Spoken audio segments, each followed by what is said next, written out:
découvrir ensemble les réponses, notamment en nous concentrant sur deux éléments clés, l'hébergement et le nom de domaine. Alors restez avec moi, je redescends à mon bureau qui est quelque part derrière moi et je vous montre tout ça sur mon ordinateur. Donc voilà, je suis de retour au bureau, je vais vous montrer tout ça directement sur mon écran. Alors pour créer un site web, vous avez besoin d'un nom de domaine, d'un hébergement et d'un système pour créer votre site. Alors pour mieux comprendre, je vous ai préparé un schéma. On va en fait comparer votre site internet à votre logement. Donc pour recevoir et envoyer du courrier, vous avez besoin, au niveau de votre maison, vous avez besoin d'une adresse postale. Donc cette adresse vous permet à la fois d'envoyer du courrier et de recevoir du courrier. Pour pouvoir réceptionner du courrier, il vous faut une boîte aux lettres. Et pour pouvoir réceptionner du courrier, il vous faut le facteur qui vous apporte directement votre courrier. Pour un site internet, c'est à peu près la même chose. Pour pouvoir avoir un site web, il vous faut une adresse pour que l'on puisse vous trouver, pour qu'on puisse trouver votre site internet, donc www.monsite.com par exemple. Il vous faut un hébergement. L'hébergement, c'est quoi? C'est en fait une boîte pour stocker les fichiers et dossiers de votre site internet pour qu'ils puissent fonctionner. Et pour avoir un site internet, il faut un système pour pouvoir créer le site. Donc soit on code le site de A à Z, soit on utilise ce qu'on appelle un CMS, notamment le CMS WordPress, soit on utilise une plateforme de contenu, un éditeur de contenu. Ça va vous permettre de mettre en fait les pages de votre site en ligne directement sur le web. Alors, comment faire pour obtenir un nom de domaine et un hébergement? Ce sont vraiment les deux principales choses à avoir avant de pouvoir créer un site internet. Alors, il faut acheter le nom de domaine auprès d'une entreprise, qu'on appelle un registrar, et également acheter un hébergement auprès d'une entreprise, appelé un hébergeur. Bon, la bonne nouvelle, c'est qu'il existe des entreprises qui proposent les deux services en même temps. D'ailleurs, pour plus de simplicité, je vous conseille fortement, notamment en termes techniques, d'acheter votre nom de domaine et votre hébergement au même endroit, au niveau de la même société. Alors, dans un premier temps, il faut choisir un hébergeur. Donc une société, vous pourrez prendre à la fois votre hébergement et votre nom de domaine. Alors, très rapidement, je vous épargne les détails techniques, mais il faut savoir qu'un hébergeur, il y a plusieurs types d'hébergement. Il y a l'hébergement mutualisé, c'est en fait une grosse boîte, donc comme vos boîtes aux lettres, où là, en fait, vous partagez cette boîte avec d'autres sites. Il n'y a pas que votre site sur cette boîte. Ensuite, vous avez l'hébergement dédié. Donc là, en fait, vous avez votre propre boîte. C'est-à-dire qu'au sein de votre boîte, il n'y a que votre site ou vos sites internet si vous en avez plusieurs. Voilà, vous ne le partagez pas, cette boîte, avec d'autres personnes. Et ensuite, vous avez ce qu'on appelle l'hébergement VPS. C'est un compromis entre le mutualisé et le dédié. En fait, la boîte, elle est divisée en plusieurs compartiments et vous bénéficiez d'un compartiment au sein de cette boîte. Donc là, les sites n'y sont pas tous ensemble dans la boîte, mais sont rangés dans des compartiments. Pourquoi je vous explique ça? Parce qu'en fait, il faut comprendre que l'hébergement dédié offre beaucoup plus de performance et de sécurité par rapport à un hébergement mutualisé ou un hébergement VPS. Par contre, je ne vais pas vous le cacher, un hébergement dédié demande des compétences techniques plus importantes et aussi plus coûteuses qu'un hébergement mutualisé. Donc, si vous débutez dans le web, si c'est pour votre entreprise, si vous n'avez pas de personnes ou vous-même de compétences techniques pour un hébergement dédié, optez pour un hébergement mutualisé. Il n'y a pas de souci, vous pouvez commencer par ça, il n'y a aucun problème. Et sachez que de toute façon, vous pourrez toujours faire évoluer l'hébergement au besoin. C'est un petit détail un peu technique, mais je préfère vraiment vous en parler pour que vous compreniez mieux. Ensuite, ce qui est très, très important, il existe des hébergements gratuits. Il y en a quelques-uns qui existent. Je vous les déconseille fortement. C'est très peu performant. Il y a beaucoup de problèmes de sécurité au niveau de ces hébergements et vous n'aurez pas toutes les options, les disponibilités possibles pour avoir un bon site qui fonctionne, surtout au niveau de la sécurité. Donc je vous déconseille les hébergements gratuits. Ensuite, il est important d'avoir un hébergement avec un très bon support client. C'est vraiment très important. Vous avez un problème sur votre site, vous avez un problème pour mettre en place votre hébergement, il faut que le support client soit très réactif. Je vous donne un exemple, je vous déconseille par exemple la société OVH, qui pourtant propose des produits de qualité, mais le service client est malheureusement déplorable. En fait, il est extrêmement difficile de les avoir, de les contacter, et en général, on obtient des réponses 3 semaines après, ou voire pas du tout, quand on a un souci. Donc je vous déconseille cet hébergeur. Alors, quels sont les meilleurs hébergeurs? Du coup, je vous ai choisi 4 hébergeurs très performants, sur lesquels vous pouvez partir sur un hébergement mutualisé sans souci pour votre site, et très simple d'utilisation.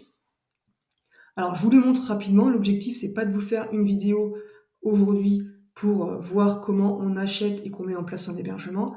Voilà, c'est simplement pour vous expliquer de quoi j'ai besoin pour créer un site internet. Alors, le premier que je conseille, c'est O2Switch. C'est un hébergement français, c'est une entreprise française très compétente et surtout à l'écoute de ses clients. Ils ont vraiment un super support. Et ils proposent une offre, ici l'offre unique, qui est vraiment très très bien, très performante. Et dans cette offre unique, bien sûr, vous avez le nom de domaine qui est compris. Donc ça, c'est vraiment ce que je vous conseille. Ensuite, vous avez une autre plateforme d'hébergement et de nom de domaine, c'est Hostinger. Alors, c'est une entreprise de renommée à l'échelle mondiale. C'est vraiment une excellente entreprise. Et ils ont un rapport qualité-prix. Honnêtement, je pense que c'est les meilleurs du marché. Voilà, donc leurs hébergements sont très fiables, très performants, très sécurisés. Et ils ont un support client vraiment très bien. Et même si c'est une entreprise au niveau mondial, vous avez aussi un service en français. Notamment le support, vous avez aussi un service en français. Donc ça, c'est très important. Donc c'est peut-être celui qui offre une qualité à un prix imbattable. Ensuite, vous avez Infomaniac. Alors la différence, c'est que eux, c'est un hébergeur suisse et leur structure, donc vos sites seront hébergés en Suisse. Contrairement à O2Switch, Hostinger et le dernier que je vous présenterai après, Planet Hoster, où les serveurs sont en France. Là, Infomaniac, c'est en Suisse. Après, ils sont reconnus pour leur simplicité d'utilisation. Et le dernier que je vous montre, c'est Planet Hoster. En fait, c'est un hébergement canadien qui a une très grande réputation et qui dispose aussi, bien sûr, d'un centre en France. Donc, vous pouvez héberger vos sites en France, avoir le nom de domaine en France, il n'y a pas de souci. C'est mon hébergeur, c'est l'hébergeur que j'ai choisi pour héberger tous mes sites et les sites de mes clients, car ils ont un support client de qualité. Après, je ne vais pas vous le cacher, je vous le présente parce qu'ils sont vraiment très très bons. Par contre, je ne vais pas vous le cacher qu'ils sont peut-être moins adaptés aux débutants en termes de budget et surtout, ils nécessitent une certaine compréhension technique pour une utilisation optimale. Donc, au niveau de ces 4 hébergeurs, je les ai présentés tout simplement dans l'ordre. Pour moi, le premier, c'est vraiment O2Switch. Si vous débutez, ils sont vraiment très compétents. Ensuite, vous avez Hostinger, Infomaniac et Planet Hoster, qui pour moi, ils ont le meilleur support client, mais plus complexe à comprendre et à prendre. Donc choisir le bon hébergeur va dépendre de vos besoins spécifiques, de votre niveau de compétences techniques et de votre budget. Donc n'hésitez pas à explorer les 4 hébergeurs. Et si vous y connaissez rien, que vous êtes totalement débutant, partez pour celui-ci. Franchement, c'est celui-ci que je conseille. En plus, leur support est très réactif. Alors, par rapport au nom de domaine, donc tous ces hébergements, vous pouvez bien sûr prendre le nom de domaine avec, sachant que la plupart, c'est le cadeau de Switch, vous offre le nom de domaine. Vous ne le payez pas, en fait. Donc ça, c'est très intéressant. Alors, pour choisir un nom de domaine, il faut vraiment penser qu'il doit être très facile à retenir, à prononcer ou à écrire. Ça, c'est très important. Évitez les noms de domaine à rallonge. Imaginez-vous en train de décrire à un fournisseur ou un client ou un prospect votre nom de domaine pour qu'il puisse aller visiter votre site. Si il est très long, ça va être très compliqué. Donc le choix d'un nom de domaine est une étape cruciale dans la création d'un site web. Il doit refléter votre société, votre marque et ou votre secteur d'activité. Donc c'est vraiment l'adresse principale de votre site et c'est la première chose que les internautes verront et retiendront quand ils vont aller sur votre site. Donc il faut bien faire attention à son choix. Donc optez pour un nom court, composé de un ou deux mots, et si possible en lien avec votre activité ou le nom de votre société. Alors il faut savoir qu'un nom de domaine bien choisi peut également améliorer le référencement naturel de votre site web. Si vous ne savez pas ce que c'est le référencement, pas de panique, je ferai des vidéos spécifiques par rapport à ça. Par exemple, un nom de domaine comme naturopathe-bordeaux.fr, donc le nom de domaine que j'ai mis ici, mais qu'est-ce qui se passe? Il associe le secteur d'activité avec un secteur géographique. En fait, ce sont deux mots-clés.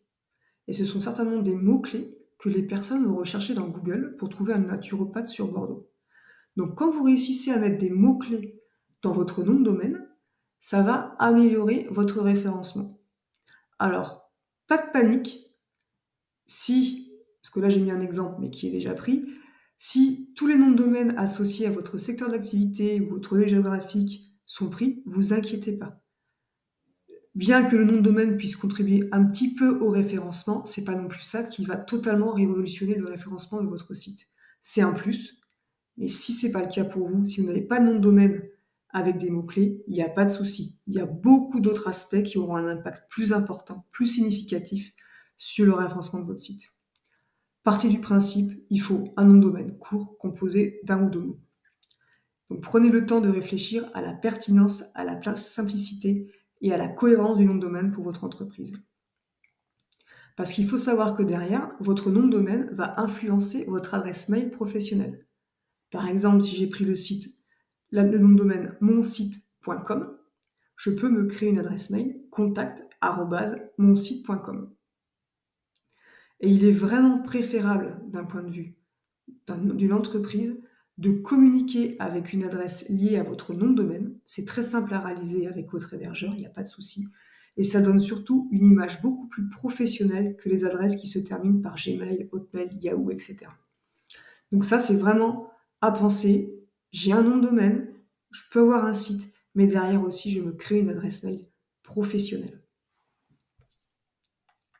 Ensuite, vous l'avez certainement remarqué, un nom de domaine est composé d'une extension. Donc vous avez votre nom de domaine et derrière vous avez soit le .com, soit le .fr, le .net, le .org, etc. Il y a une multitude d'extensions qu'on peut acheter. Et vous pouvez bien sûr acheter plusieurs noms de domaine. Alors, je vous conseille fortement le .fr, en général c'est plus quelque chose au niveau national, et le .com plus quelque chose au niveau commercial ou international. Après, voilà, moi, mon nom de domaine, c'est accro-web.com. Je travaille pas du tout à l'international, mais en termes de société, le .com est correct aussi. Et je vous conseille fortement d'acheter plusieurs noms de domaine avec les extensions, donc c'est-à-dire plusieurs extensions, notamment le .fr et le .com. Pourquoi? Pour éviter que d'autres utilisent un nom de domaine similaire avec une extension différente, notamment des concurrents.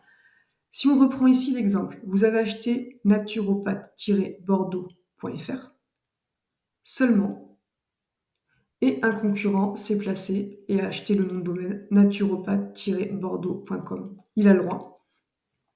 Et derrière, qu'est-ce qui se passe? Si jamais des personnes tapent le .com, ils ne tombent pas sur votre site, mais sur le site du concurrent. Donc pensez à acheter au moins le .com et le .fr. Par exemple, pour ma société, j'ai acheté accro-web.com Et j'ai aussi acheté accro-web.fr. Quand les personnes tapent le .fr, ils sont redirigés automatiquement vers mon site en .com. Ça, c'est important.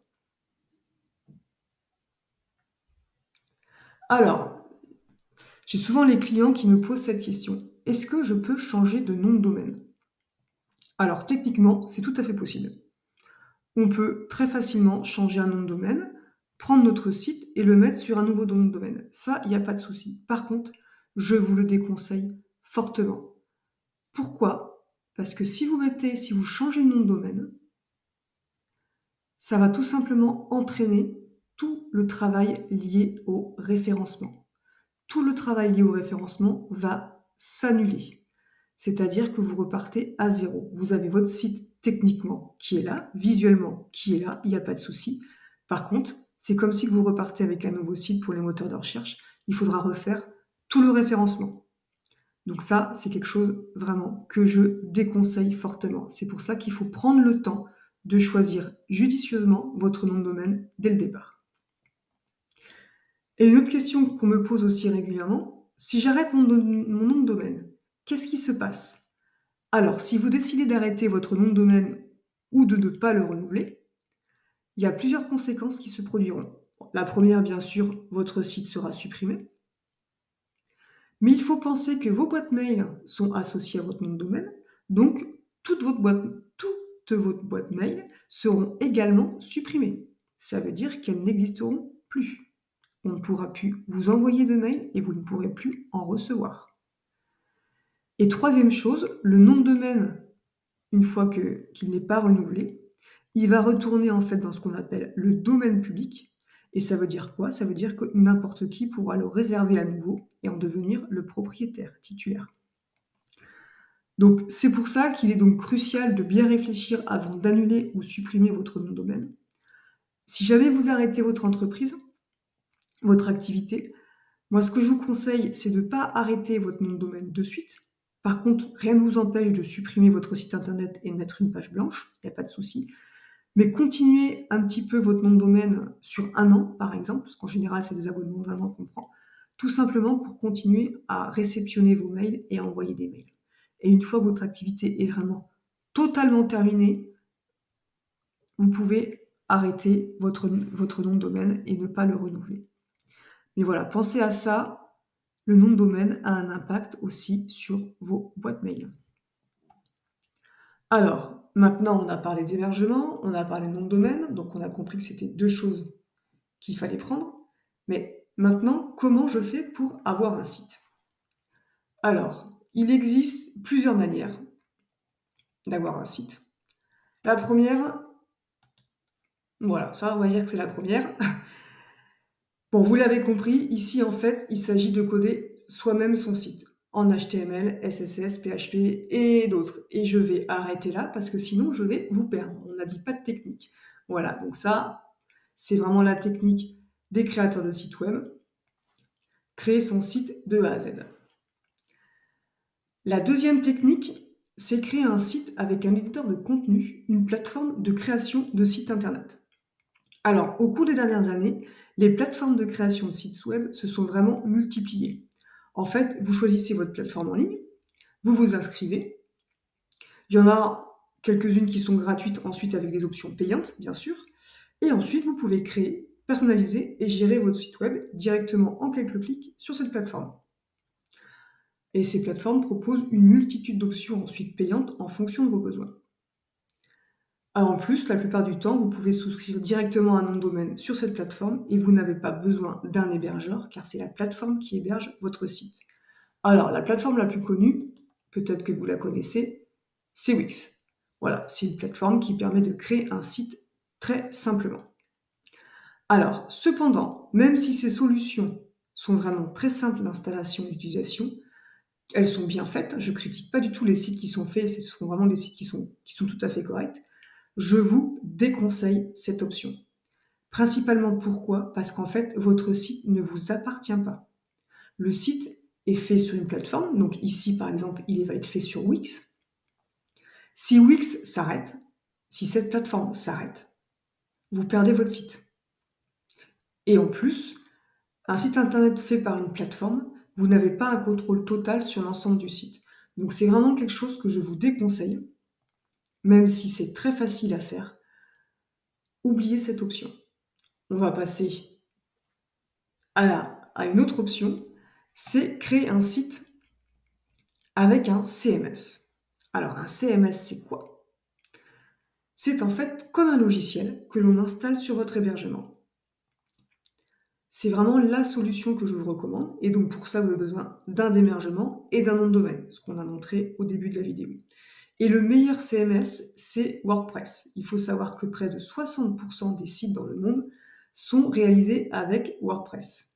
C'est le CMS par excellence qui permet de créer des sites vitrines, des blogs, des sites e-commerce, des tunnels de vente, etc. Il faut savoir que les agences web, la plupart, créent aussi les sites de leurs clients avec WordPress. C'est mon cas. Je crée les sites de mes clients avec WordPress. Alors, par contre, j'ai modifié énormément de choses dans WordPress. Je crée mes propres thèmes, etc. Mais la plupart des agences utilisent WordPress pour les sites de leurs clients.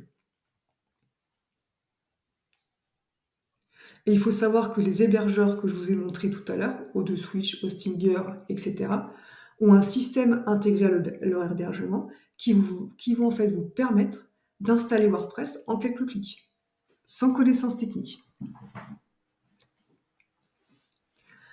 Alors là, je parle vraiment du CMS WordPress, qu'on appelle aussi wordpress.org.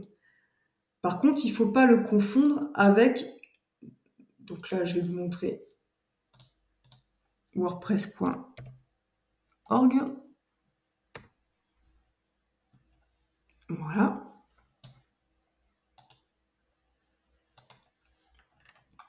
On peut aussi télécharger donc, le CMS, le logiciel ici. Mais je vous dis directement avec votre hébergeur, vous pouvez le faire, donc ça ne sert à rien de passer par le site. Et je vais vous montrer, peut-être qu'il y en a qui connaissent, la plateforme wordpress.org. WordPress.org, en fait, je vais vous le mettre ici à côté de Wix. WordPress.org, en fait, c'est quoi? C'est .com, pardon. C'est quoi? C'est le système WordPress, mais fait d'une même manière que Wix, c'est-à-dire que c'est une plateforme en ligne. Voilà, vous n'avez pas besoin d'hébergement, vous avez ici les tarifs, vous vous inscrivez comme une plateforme, comme la plateforme Wix, et vous installez votre site avec la plateforme. Donc ce n'est pas le logiciel, le CMS qui est installé sur votre hébergement. Et ça aussi, je vous le déconseille. Voilà, ce qu'il faut réellement avoir, c'est votre propre hébergement, votre propre nom de domaine et installer le logiciel. Comme ça, tout vous appartient et vous n'avez aucun souci. Et je vous donne un exemple, même si le CMS WordPress s'arrête, alors c'est pas près d'arriver, croyez-moi, votre site continuera à fonctionner puisque le logiciel est installé sur votre hébergeur. C'est ça la différence avec les plateformes. Et vous avez la main. Surtout, vous pouvez vraiment tout modifier, ce qui n'est pas le cas sur les plateformes. Alors oui, utiliser un CMS va vous prendre un petit peu plus de temps au début, mais c'est vraiment la solution la plus efficace pour avoir un site web performant, attractif, durable dans le temps et qui vous appartient. Je vais vous montrer par exemple ici ce qu'on appelle le tableau de bord. Alors ça c'est un site démo, donc c'est pour ça d'ailleurs qu'au niveau des statistiques, j'ai personne qui vient le voir, bien sûr. Ça c'est l'interface de WordPress que j'ai simplifiée pour mes clients, pour qu'ils puissent aller à l'essentiel. Et par exemple, s'ils veulent un article, ils ont ici tous les articles de leur blog, ils peuvent ajouter un article, les modifier, etc. Même chose pour les pages, les témoignages. Et ici, ils ont toutes les statistiques. Alors, ceux qui connaissent WordPress, il y a beaucoup plus de choses, notamment sur l'interface à ce niveau-là. C'est parce que de mon côté, j'ai simplifié au maximum WordPress pour que ce soit simple d'utilisation pour mes clients.